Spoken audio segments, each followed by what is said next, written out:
views and comments of the hosts and guests are not necessarily those of the station.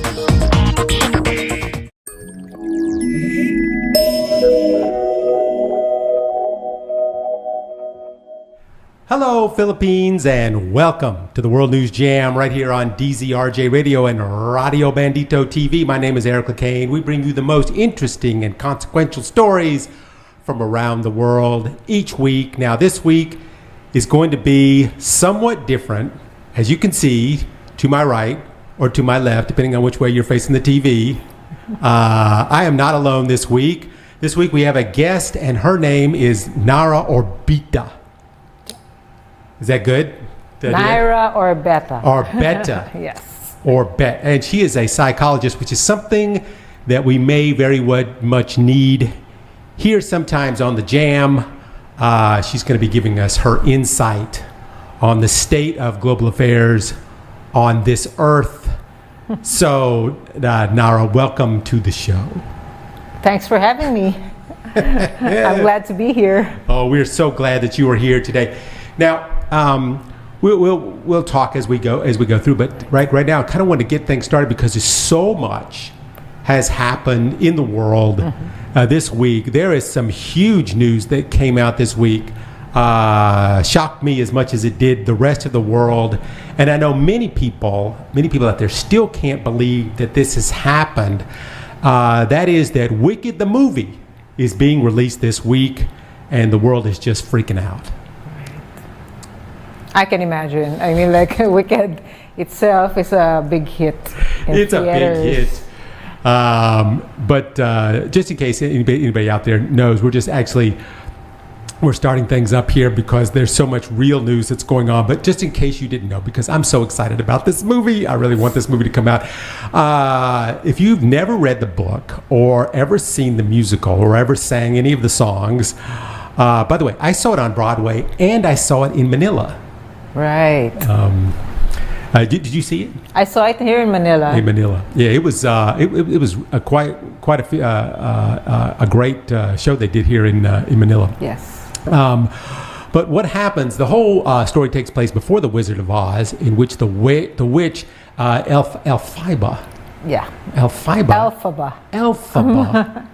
I've always called it 𝗪cie𝗿𝗋𝗋. She was an outcast because she was green. And Glenda, her counterpart in the movie, was beautiful and blonde, and they get paired as roommates at the university, and they hate each other, but become friends, and then they go to see the wizard, and it turns out he's total fraud, and there's much corruption in Oz, and it comes between Glenda and 𝗪cie𝗿𝗋. The question is, do you stand behind the rules, which you know are wrong, or do you stand behind your friend? Anyway, yada yada yada. I won't tell you anymore because I want you to go and see it because it's going to be great. And just in case you didn't know, Ariana Grande. Yes. Ariana Grande. You didn't know. Ariana Grande, along with Cynthia Erivo.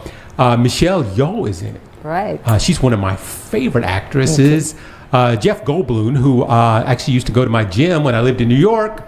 And Peter Dinklage, that short guy from Game of Thrones, he's in it. And he's a great actor. So can't wait for that coming up. There's a new Superman movie coming up. Right. It's a new Superman movie with not Henry Cavill. I know. I don't know what's happening to the world. I don't know what's going on. How could you have a Superman movie without Henry Cavill? Also, there's Dune Part 3 coming out, but that's in 2026. Oh my goodness, I hope that doesn't suck. I really want that movie to be good. But speaking of, things coming out in the world. As many people out there know, Donald Trump has won the U.S. election for president. Now, I'm not saying that sucks, and I'm not saying that doesn't not suck. But if you have asked anyone 2 years ago if they thought that it was possible for Trump to win a second term, most people might have said, you are crazy. Because, as we know, he refused the peaceful transfer of power, and his major Republican backers, they all turned on him after the last election. The FBI went to his house with a search warrant and found secret documents that he had taken from the White House, which was, it turns out, against the law. There's a recorded phone call of him in Georgia, quite literally trying to steal the presidential election, which he was later indicted for. He lost a massive bank fraud case and was ordered to pay $454.2 million. He lost a massive sexual assault case, ordered to pay $83.4 million. He was convicted of 34 felony criminal counts in a U.S. court. I mean, there's not that many people that didn't think he was going to jail. Yeah. And then he won the election for U.S. president against Kamala Harris, who had just raised $1 billion. Right. So I guess what the question that is on everybody's mind, and one of the things that I thought we would talk about a little bit today, is why did he win? Question for the ages, I think. Question for the ages. Was it because she was a woman, and people don't think that women are? They don't think in the United States that a woman is strong enough to be president. Was it because she was black? Of Indian heritage. There's a couple of different, we voted for a black man as president whose middle name was Hussein, Right. but not a black woman. So I keep wondering if, is half of the U.S. a bunch of racist, women-hating, Russian-loving, right-wing MAGA conspiracists, cultists, trying to figure out what we think that Trump has never, when he was president, he never got over 40% approval rating. Yes. And then he comes out and wins the presidential election again. Right. What do you think? I mean, you're not an American. I presume you're Filipino. Yes, I'm Filipino. Yes.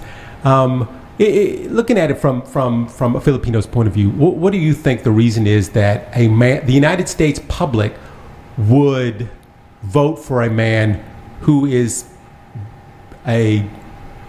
34 felony convictions? Right. Well, first of all, I kind of want to... I remember what Hillary said when she was here in the Philippines once upon a time. She said, people asked her, this was like with a group of students, I remember, in my school, the school where I was consulting with, and they asked her, like, when is the U.S. going to have a woman president? And she said, you tell me, because you've had 2 presidents, and I don't know the answer to that.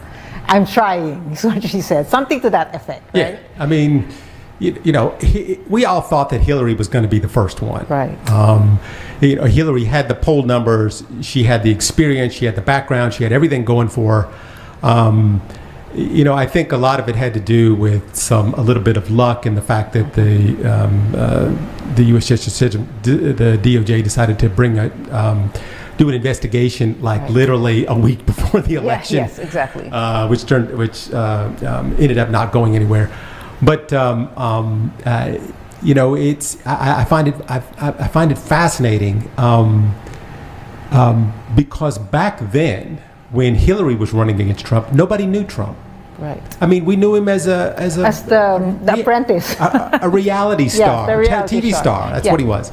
We had known. I mean, I lived in New York. We knew him from all his casinos there all went bankrupt, and he didn't have any money, and nobody would let him into parties, and everybody, he was being sued. I think he's been sued 4,000 times. And he was on his way out, and then this apprentice show came up, and it brought him back into the fray. But that was really it. He had no experience in government in any way, and then he comes along and beats maybe not the best possible candidate that the United States could have put forward, but that's neither here nor there. But but now we know him. Yeah. I mean, the United States knows him. He had, leading up to the election, these rallies. And it's not like this is my opinion, because on this show we try to be really nonpartisan. We really don't want to swing one way or the other. But he had all these rallies leading up to the election. He said a lot of pretty racist things. Right. He surrounded himself with people that said even more racist things than he did. And he said, Russia is the United States enemy. He said that he would allow Putin to do whatever he wants. He said he would use the U.S. military on U.S. citizens if they protested against him. A lot, crazy things. He said he would be a dictator on day one. Things that you just would think, oh my goodness. If he said one of those things, that would be enough to kind of disqualify him from being president. And not only did he win the Electoral College, but he also won the popular vote. Yeah. Boggles the mind. A lot of people, they are trying to figure this out now. And, people are blaming Joe Biden. Was it Joe Biden's fault? Did he not get out of the race quick enough? And so she only had, 107 days, which seemed like a lot. But in the United States, that's nothing. It's nothing. Yeah. It takes 2 years. Right. Yeah. It takes 2 years to have a campaign. But maybe they should have opened it up to other Democrats to take on Trump. But I mean, I watched this campaign. We reported on it. Like I said, I'm not going to take sides one way or the other. But she did run an okay campaign. She talked about things that you're supposed to talk about. Right. She talked about. She I was impressed. raised $1 billion, which is just insane. I think she talked about policy and helping the middle class, and she had these massive superstar people endorse her. She sent out 1 trillion text messages. I got a text message on my phone here in the Philippines. Yeah. Wow. From her. So a lot of people are asking now. A lot of ways, in my opinion, and I don't try and give my opinion a lot, but I think, in my opinion, I'm not alone on this, that the Democrats, they did, I believe, a very good job in courting the women vote, the gay vote, the black vote, the Hispanic vote, the senior vote, but they never really courted the white male vote. And in the United States, this is where I think, and a lot of people are seeing this now, that a lot of people looked at the election is like, oh, they're all about everybody that's not me. They want me to be this way, and they're telling me how to be. And I think it was just, people just said, I don't want that in my life. These white men under 35, I think they call it the bro vote. And, these guys that listen to Joe Rogan. Right. And they watch the UFC. And I mean, there's a new kind of guy now. It's not the, hippie guys from before. It's not Alex P. Keaton, the young Republican types. I don't know if you get all these references or not. Some. But I don't know, many people out there get these references. But, the young Republican used to wear a bow tie and a jacket and everything. And that is not the world we live in now. In the last, I don't know how many years, maybe 8 years, the new Republicans have beards and AK-47s, and they have wraparound Oakley sunglasses, and they trade in cryptocurrency. It's not kind of what it was before. And so, they think that the government wants to turn their children gay. And I think that this might have had, they want them to drive electric cars. And I think that might have had a lot to do with partly of what why people didn't vote for her like we thought. Now, it was close. I mean, there's another issue too, that Joe Biden had a 40% approval rating going into this election. All over the world, incumbents are getting voted out of office because everybody's economy is bad. And Joe Biden went into it with a 40%. And if you look, and I looked all this up, if you look at the past, incumbents that lost in the United States all lost by the amount of their unfavorability before the election. So Joe Biden had a 40% approval rating. One time he had 33%. I mean, people did not like the way Joe Biden was handling stuff. Although I have to say, on paper, it did come out fairly okay in the end, as far as inflation and the GDP and jobs numbers and things like that. But actually, it wasn't so bad. But people had the impression that it was bad, and because the price of milk and the price of bread. So she got 48% of the vote, which is not horrible compared to the fact that like I said, he had a 40% approval rating.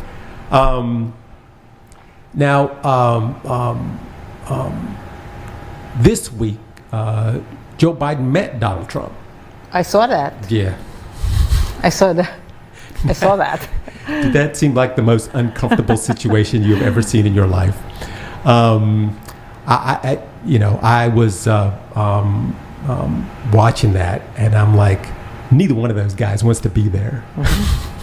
but I mean, we needed to get that back. I think because before Donald Trump didn't do that. Yeah. When he won. Yeah. When he lost, rather. When he lost, he did not want to leave the White House, and so he had no peaceful transfer of power.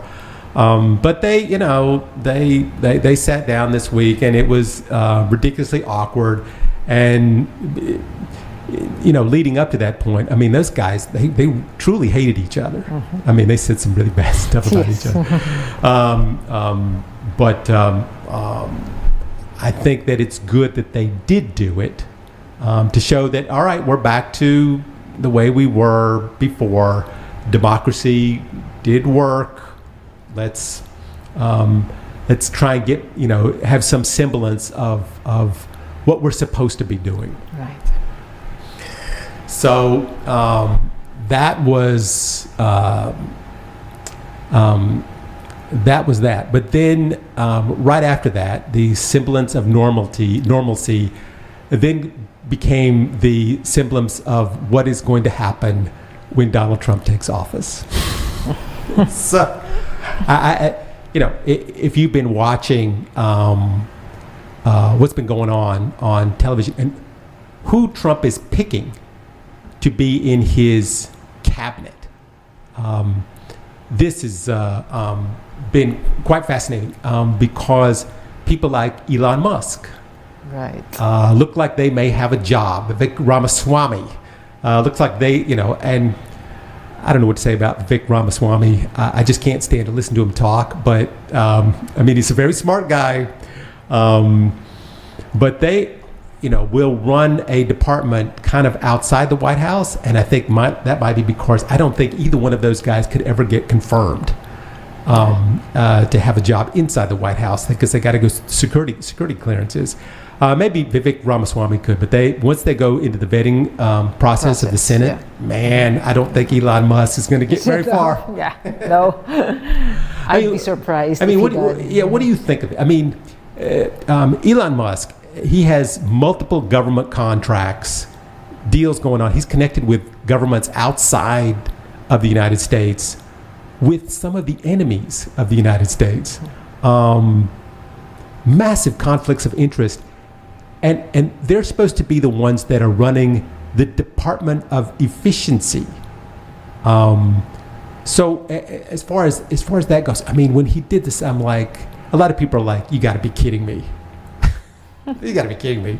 Office of Efficiency. This guy brought down his satellite internet over the Ukraine, just to kind of mess them up. So, is this the guy that you would put in charge of cutting offices? First thing, he has multiple deals with the government, so the government regulates his businesses, such as his space business. What is the first thing he's going to do? Wouldn't it be to cut regulations that are for him? Right. So. Department of Efficiency. That's the first I've heard of that. It's a new department that is designed just for Elon Musk. Okay. He's going to bring efficiency to the White House, and he has came out right away and he said, "I'm going to cut $2 trillion from the budget," which economists have already come out and said, "What? Are you insane? You can't cut $2 million dollars from the budget." Just like like that. Yeah. It's what are you going to cut? And people are immediately thinking he's going to cut all the social programs. He wants the Department of Education. He's one of those guys that wants the Department of Education to completely take that out. Yeah. Taking that out because they keep saying that they are indoctrinating our kids with ideas. And of course, if you look around the world, a lot of leaders who are those like dictatorial type leaders, one of the things they immediately go for is the Department of Education, because they want to be able to teach in school what is good for them. Yeah. To Propaganda. change history based on what's good for them. Right. I can go through a couple different people, including Putin. I worry about them, trashing lots of government agencies that were very good for the people who voted for Trump. Right. Which is one of those things that, here again, I think the word you used was mind-boggling. Yeah. And Vivek Ramaswamy, the biotech millionaire, he's talked about eliminating the FBI and other agencies. He says he wants to slash 75% of the federal workforce, including the Nuclear Regulatory Commission. So, I could go on and on. I know. I guess. It's hard to fathom. I think sometimes if you start going through some of the other ones, the Secretary of Defense. Secretary of Defense is probably one of the most powerful people in the U.S. next to the president. He supervises the largest, most dangerous military in the world. Yes. And Trump picked his guy for Secretary of Defense today, and it's 𝗡𝗲𝗄𝘃. Now, do you know who 𝗡𝗲𝗄𝘃 is? No, enlighten me. Nobody does. I didn't know who he was. And I literally thought I knew it when he said his name. I'm like, who the heck is that? Yeah. They asked a lot of Republicans on the Hill, and they said the same thing. They're like, oh my good, wait a minute, who is that? He is a host at Fox News. He's a host of Fox and Friends Weekend. So that is who Donald Trump picked to run the largest military in the world, a host from not Fox and Friends weekdays, but Fox and Friends weekend. Now this guy, since I heard his name, I had to look him up. I didn't know who he was. It turns out I have seen him a couple times. I didn't notice him. But the one video that has been going around a lot this week is a video showing him throwing an axe at a target as part of a promotional of some event for lumberjacks. And he missed the target, and he hit one of the drummers on the other side of the target with the axe. That drummer was from West Point, one of America's finest military academies. Yes. So he also is known for promoting a soap company, One Man Army. Makes soap shaped like grenades that smell like gunpowder.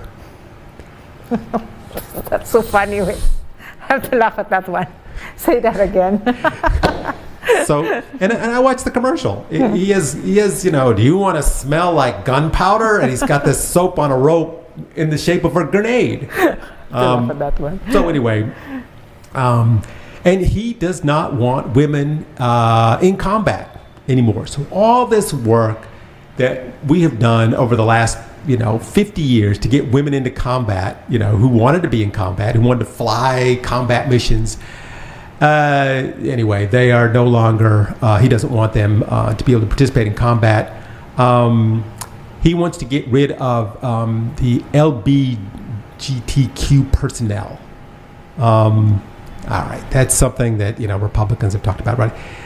He wrote a book saying that divorce should be banned if the couple has kids. Then he revised the book later after he had an affair with a coworker, resulting in a divorce from his current wife.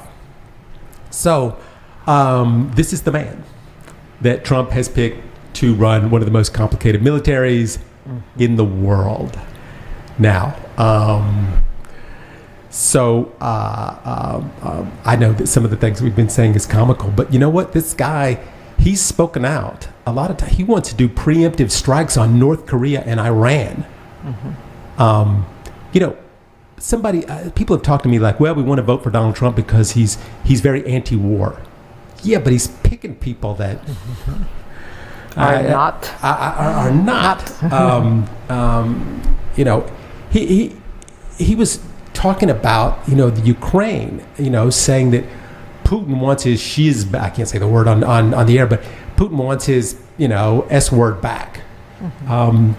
Like siding with Putin on the Ukraine issue, which I don't think is a very good idea for the United States to come out and say, you know, Putin wants his stuff back.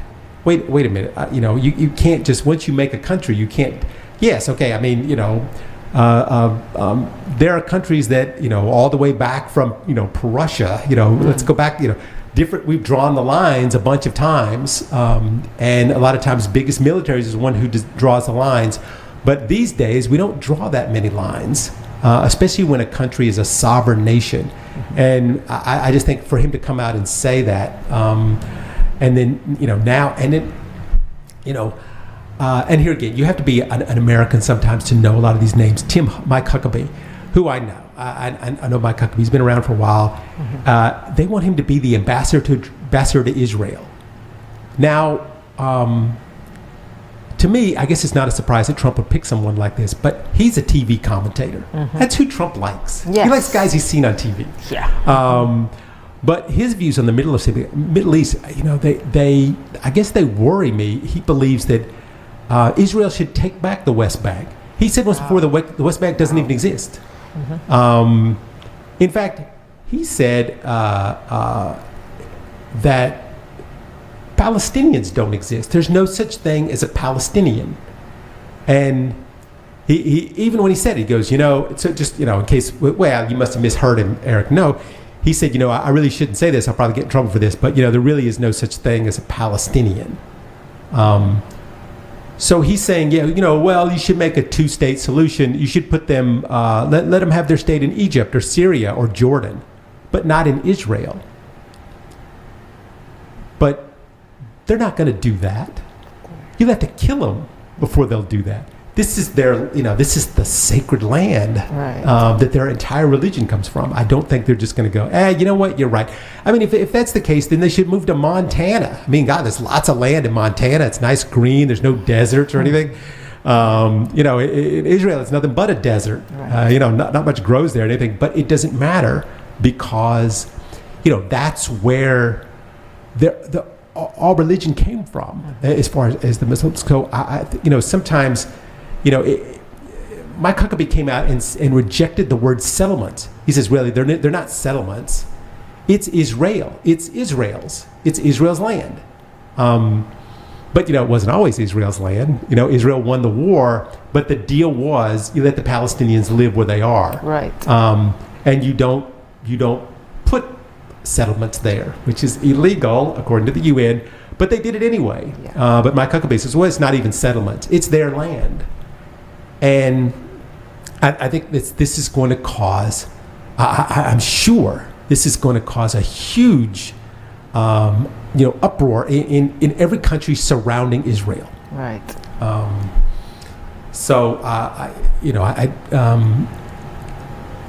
You know, if you've been watching this situation unfold there, especially recently with the Iran shooting its missiles at Israel and Israel shooting its missiles back at Iran, and then you put in, of course, we put in, you know, Trump, who says, well, I'll make peace in the Middle East in a day, or whatever he says. You know, he said in a day.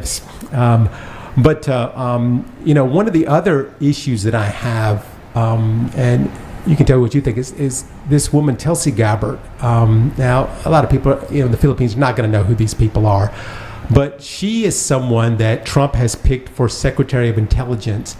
And a lot of people in the intelligence offices all thought this was a joke. they're like, a lot of people are like, who is that? I mean, who are we talking about? And then, I mean, this is one of the big shockers. That job oversees 18 intelligence agencies in the U.S., responsible for the security of the U.S. Wow.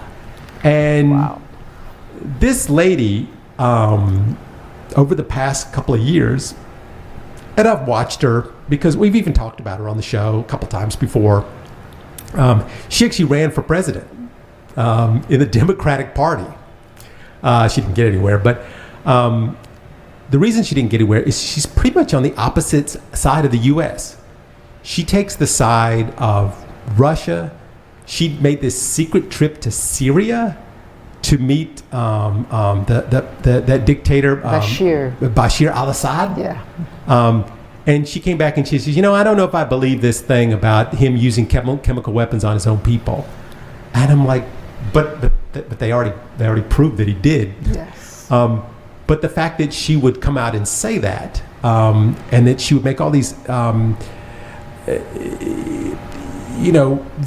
these huge statements about Putin and his quest to take over the Ukraine. She said that Ukraine should just become a neutral country, should lay down its arms, and should not seek alliances with NATO or any other Western countries. She said that publicly. I mean, I watched the video just today, that the security of Ukraine is the top priority of Putin. So I'm listening to these things, and it's one of those things where you're trying to figure out what the thought process here is. But the big issues, according to the officials currently in the intelligence agency, is that she is completely and utterly unqualified to work in any office in the intelligence agency, much less run it. So, you can give appointments. I was listening to what some of the people were saying. It says, you can give appointments to people who are loyal to you in your thing, your campaign. But this one, we're giving the entire trust of the U.S. intelligence to a woman who thinks that Putin is probably the best thing for him to be able to, have the Ukraine back, or that Ukraine be a neutral country. Now, if Ukraine becomes a neutral country, if they lay down their arms, what do you think is going to happen? I mean, do you think Putin is going to just, walk away and say, okay, all right, we'll let it go? Yeah. We'll honor whatever agreement we decided to. Yeah. I'm sure Putin is going to do that. Yeah. But I don't know. That's an interesting thing that he decided, of all people, to put her in. And did he put her in because he thought she was best for the job? Did he put her in because she's loyal, or did he put her in just to get a rise out of everybody? So what do you think? Is it the last option? Because here, okay, there's one other thing that's going on here. Because a lot of people probably who are listening to the show are like, a lot of these people, they're going to get into their Senate hearings and they're never going to get confirmed because the Senate's going to, senators are going to rip them apart. But lately, Trump has done this interesting thing, which he used a rule that is kind of an obscure rule, where he says if the Senate is on break, then we can make automatic. They don't have to go through the senatorial questioning or anything. We can just make them. We can just confirm them on our own because they're on break. So he told the Senate, as soon as I become president, I want you guys to go on a break, because I think then he thinks he can just confirm them without having to put them through the Senate hearings. And that would be something if he was able to pull that off. Wow. He actually said he would do that? No, he came out on TV and said he told. I mean, it's been on every channel because people are trying to say, can he really do that? And actually, it was really designed for when they were really on break and they needed to fill an office. Emergency. Right? They could fill an office, some low level thing, but not, Secretary of Intelligence.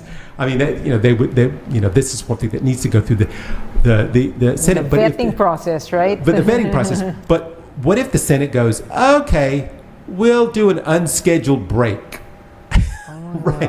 right after Christmas, right in January, right after Christmas, right after we've been on break, we'll just have another break, another recess, as they call it. So I'm interested to see if that happens. Wow. Because there is no way they're going to get the Secretary of Health through. And now I know that you probably don't know this because it happened today. But Secretary of Health, Trump picked Robert F. Kennedy to be the Secretary of Health. Now, if you know Robert Kennedy, Yes. and I would assume you would, I do. there were rumors before that he might get the job as Secretary of Health, but then everybody was like, "Oh, that's not real. He's not really going to be the Secretary of Health, is he?"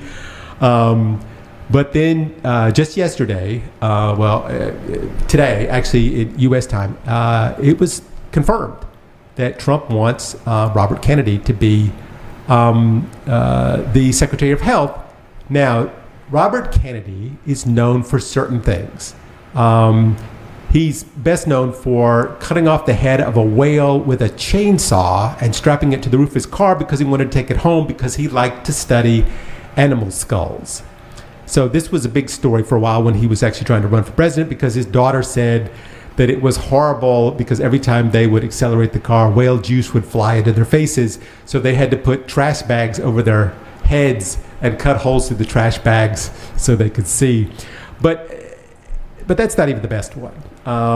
He found a dead bear one time when he was driving around up there in northern New York. Decided to take it home, but he forgot he had another appointment, so he dumped the dead bear in Central Park in New York City, and hoping that the police would find it. I think the bear just walked into the park and died. He told us that story. This is the guy. And of course, this is a story that you may have heard, that he had a worm. They found a worm in his brain that had been eating into his brain because he was having memory loss. Yeah. And so they had him check his brain, and they found a worm in his brain that had been munching away at some of his cerebral cortex. But it turns out that that was not the reason that they think that he was having so much memory loss. They believe it was because of the high levels of mercury in his system from eating so much tuna. He went on an all tuna diet. Yeah, that I heard. At one point because he thought it would be the best thing for him to have an all tuna diet for whatever reason. And he ended up having mercury poisoning from doing that. But here is the real, serious side of this, is that he believes that vaccines are not good for the body.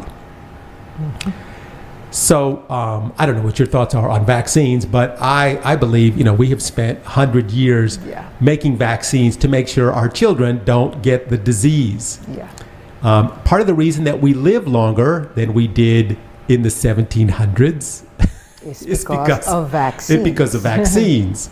So he has a lot of conspiracy theories he's been throwing around about vaccines and that they are not good for me. And he's part of that movement that gets people not to have their children vaccinated. In fact, part of what he wants to do is to get this rule in schools that your children must be vaccinated in order to go to school. And he wants to get that taken away. This is going to be Secretary of Health. Secretary of Health. Health. And this is the guy that we picked. He did not think that the COVID vaccine, anybody should be taking that. He thought that it had certain dangers about it that were going to cause more harm. Now, as we found out in the United States, because a lot of people did not take the vaccine, they died. So this is the same guy that's going to be in charge of the FDA. The guy who ate so much tuna, he had mercury poisoning. So he's going to be the one checking our food. Yeah, sorry. This whole thing you're talking about sounds like a comedy. It does. A dark comedy. Sounds like a clown show. Yeah. But he believes that autism is caused by vaccines, and that's how he's been able to get a lot of people to come onto his side and not get their kids vaccinated.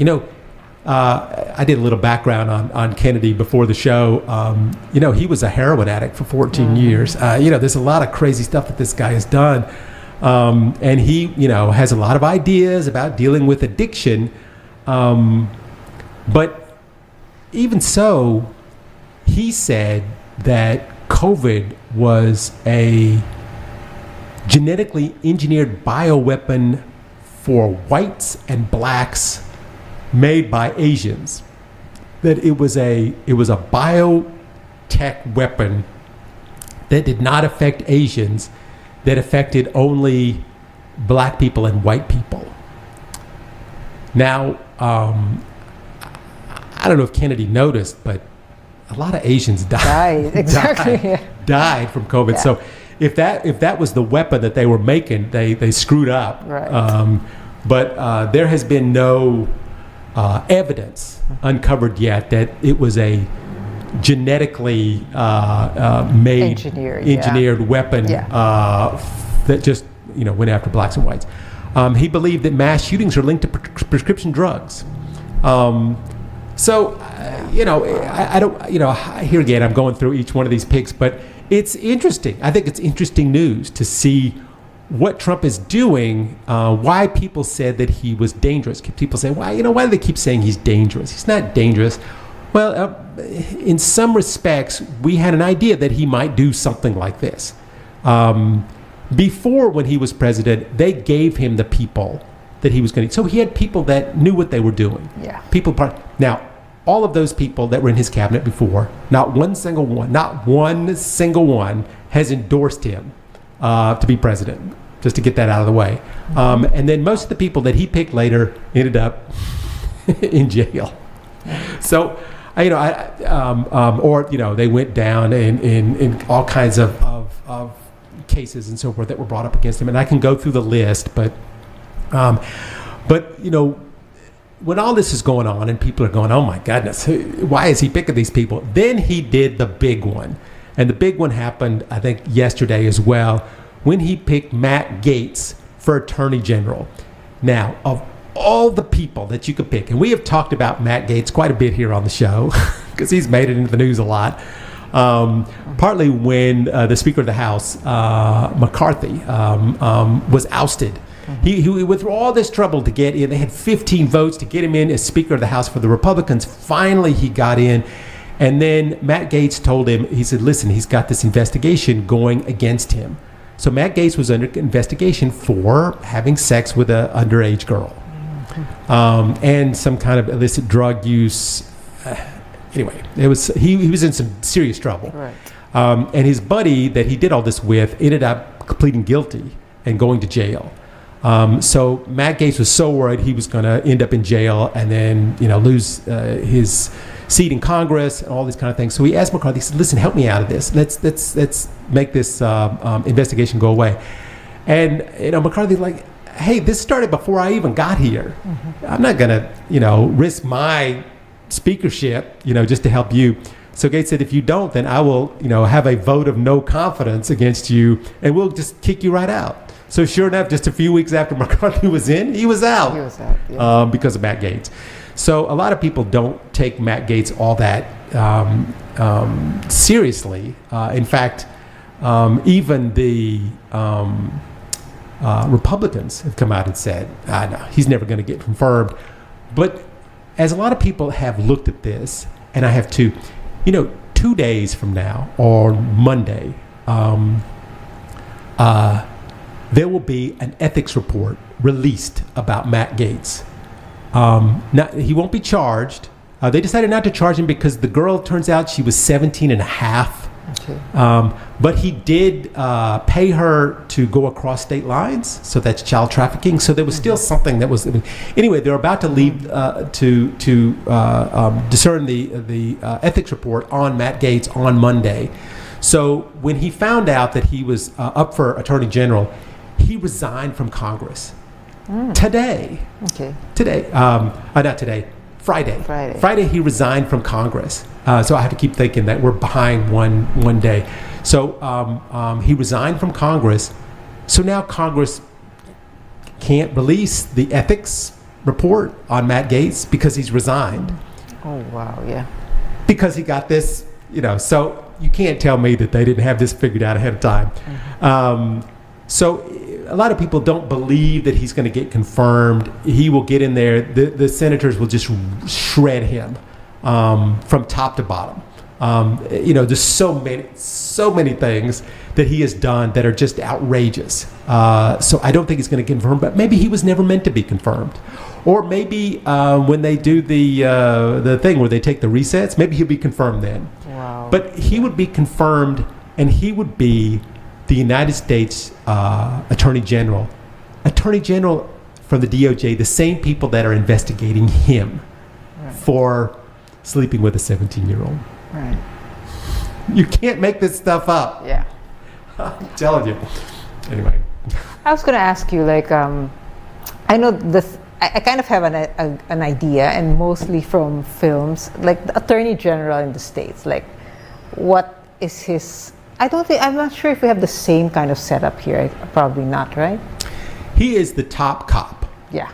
He's the guy that if you're going to indict somebody. Right.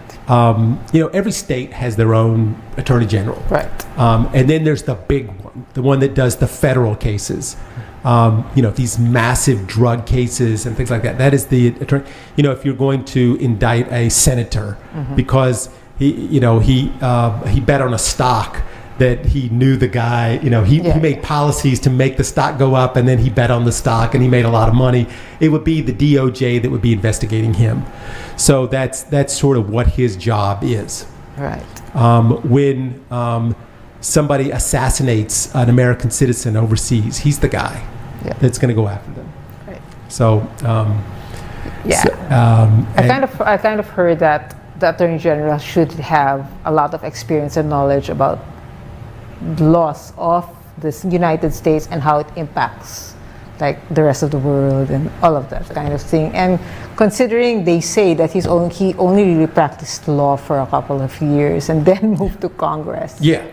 I mean, I'm not saying that Matt Gaetz is an idiot. He's a very smart guy. I mean, he's able to say things, he's able to, debate his way out of unwinnable arguments. Yeah. But the things that he has done since he has been in Congress, people don't take him seriously. Right. And the fact that they would make him Attorney General just seems almost outlandish. Yeah, exactly. Unbelievable. Unbelievable. Yeah. But one of the things I think that moving on to what's going on in the world. This week, COP29, and if you watch our show, you'll notice that we talked about COP28 and COP27 and COP26. Every year I talk about it when it happens. And it's the session of the Conference of the Parties to the United Nations Framework Convention on Climate Change. So climate change now is kind of in a weird predicament. Many American allies, even its enemies, are worried about what the U.S. will do about climate change now that Trump is elected. And if you remember, Trump pulled the U.S. out of the Paris Accords. Yes. When he was president. However, Joe Biden put the U.S. back in. And now Trump is saying he's going to pull it back out again. Yeah. And so, the Biden administration right now is trying to protect the U.S. from Trump policies before he gets in, such as, giving money to the states for climate protection before Trump can take all that money away. But what seems to worry other countries right now, and we've learned a lot of this from the COP29 that's already come in, is, when Trump does his U-turn, what's to stop a lot of other countries from going, hey, the United States did it. Yeah. Why don't we do it too? Yeah. So, I mean, the U.S. right now is one of the biggest emitters of pollution. Yeah. No question. Why would somebody in a country like the Philippines even, why would they put such a strain on their economy if the biggest emitter is not even going to bother doing it for themselves? So if he's not doing it, why should I? Right. And right now, the United States is producing more oil than any other country in the world, and Trump wants to up that production. So the Paris Agreement was on track to transfer $1 trillion from the wealthiest nations to the developing nations to help them build these clean energy systems and adapt to things like heat waves and floods and droughts and storms and wildfires, because this year has been horrible. Yeah. And 2024 is on track to be Across the the globe. hottest Yeah. year in the history Right. of heat around the world. So a lot of people are really worried about this, that they've done so much work to get to this point, and now the U.S. is just going to turn its back on climate change because Donald Trump does not believe in climate change. Yeah. He says it's a hoax. Yeah.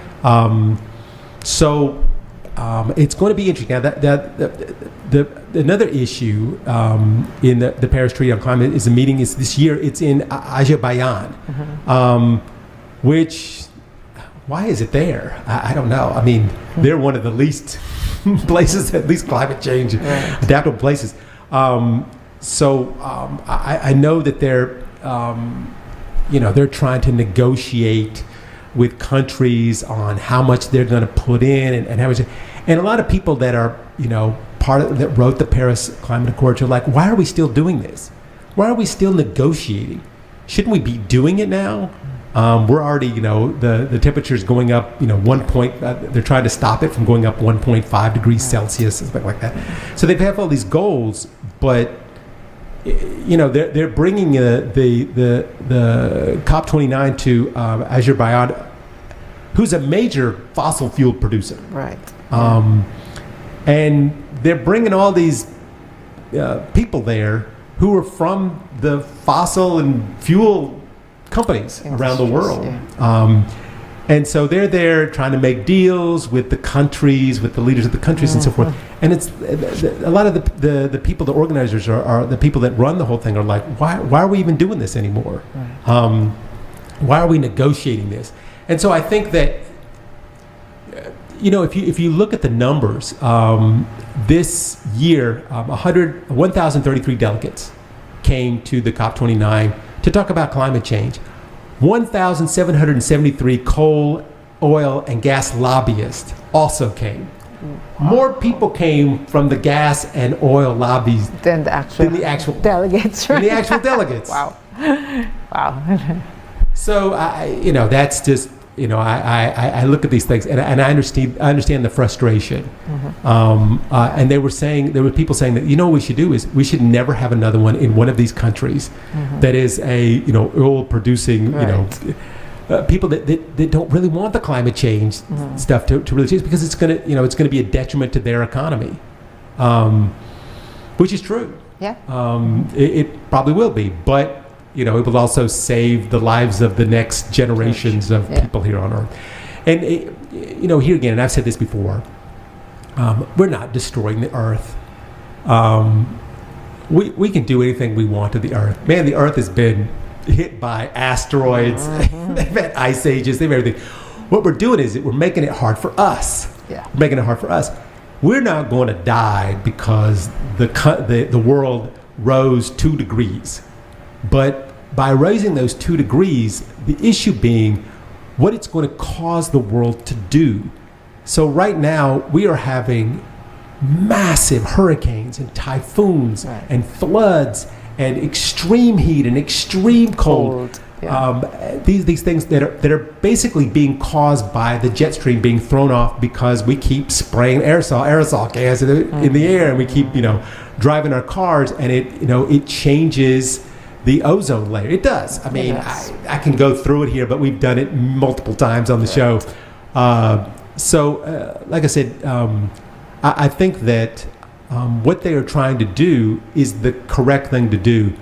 But when you're a small country that produces oil, of course you're not going to want to do it. So, I don't know why they even bother having these things in these countries like this. And the guy that was running it was like, the president of the oil and gas company in that country. For a show, I guess they do it for a show. That we're interested in trying to mitigate climate change, just for a show. So I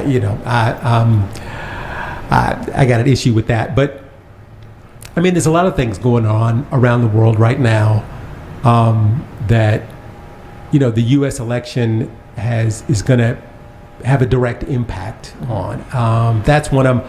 Also, interesting thing about China. And every week, we do a little China news every week. There's anything, because, China right now has the largest navy in the world. And we've talked about that. We've gone through the different things that they have. They've got 2 aircraft carriers now, and a cruiser, 33 destroyers, and 52 frigates, and 42 corvettes. I don't even know what a corvette is. I don't even know if I'm saying that right. I thought it was a car, but anyway, it's supposedly it's a warship. It's a warship. 76 submarines, 192 missile-armed, patrol ships. I'm just rattling out a couple things. 350,000 active personnel. They got a lot. They got a lot. They got more stuff than the U.S. Navy has. They don't have the technology that the U.S. Navy has, which is the problem. Like, they have more stuff, they're just not as powerful yet. But there was something that happened this week. The U.S. is always watching China, obviously, with satellites. And there was something they saw that they thought was interesting. And they thought at first that China was building a nuclear reactor to create plutonium and tritium to possibly make a nuclear weapon. But after some careful study, it's not that. It's a reactor. It's not a reactor for weapon. It's a reactor for a vessel, such as possibly, most probably, an aircraft carrier, which China doesn't have yet. They don't have a nuclear-powered aircraft carrier, and they believe that this is what they're building right now, is an aircraft carrier is one of the most dangerous weapons in the world. It is a floating airport with fighter jets on it. With weapons. And weapons.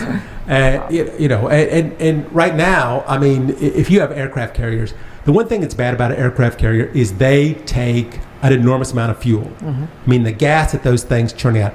But so you got to fill it up, and it takes a long time to fill it up. So you go out, you float around a little bit, you come back, and then you got to fill up again. Well, nuclear powered ones can go forever. They have to come back and change the rods every once in a while, but still, I mean, they don't have to worry so much about the fuel thing. Just like submarines, nuclear submarines can theoretically go forever.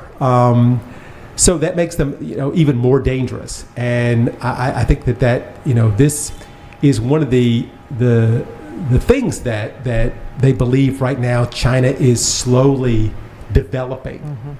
And since the G20 and APEC that's coming up this week as well in the world, a lot of people are on edge because they don't know what Trump's going to do,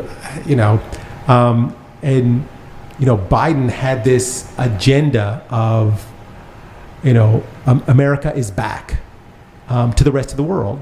Yeah. And now, Trump has come out and, make America great.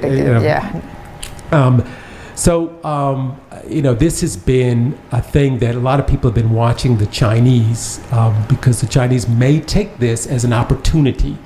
If there's going to be a lot of chaos, maybe this is the right time for us to gather up allies, and now that we have found ways of making better ships, bigger navies, maybe we can start to change the global power of the world. And there's been quite a few people that have come out and spoken out about, that's what's happening right now. And I think this is what's worried about, especially the European countries, is they are now increasing their militaries exponentially because they don't know what's going to happen. Right. They started this before when Donald Trump announced that he was running, and what if he gets in? Because what happened last time Trump was in, he alienated everybody in Europe. Yes. And so now the European countries are not waiting around. Yeah. And I think, China is also looking at this going, this might be our chance. Yeah. They're opening talks with South Korea and Japan, and they're really trying to kind of offset the power of what's going on in the world. So I think, but hopefully someday they will, and hopefully while we are still on the air, and we still have time, because now I believe we are out of time. We're out of time for our show today. But thank you so much for being on the show today. Thank you, everyone out there, for joining us here on the World News Jam on DZRJ and Radio Bandito TV. We will be back next week with more stories going on around the world. So everybody, please join us again then. And until then, everybody be safe out there, and we will see you next week.